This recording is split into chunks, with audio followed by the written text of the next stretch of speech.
আসিফ নজরুল সবচেয়ে আমরা পীরের মতো মানতাম। আমরা মনে করতাম সে মনে হয় পীরে কামেল। আসিফ নজরুল যখন বিদেশে গিয়েছিল সফরে, ওকে আক্রমণ করা হয়েছে।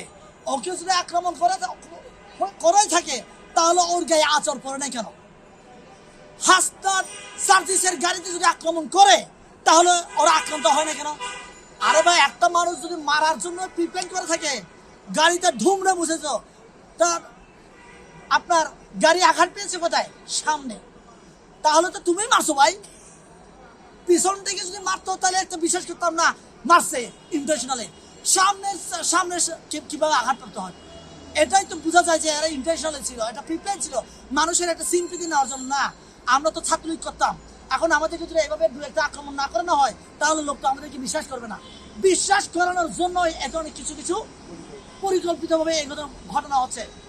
আমাদের বুঝতে হবে ভাই, আসিফ নজরুল সবচেয়ে আমরা পীরের মতো মানতাম।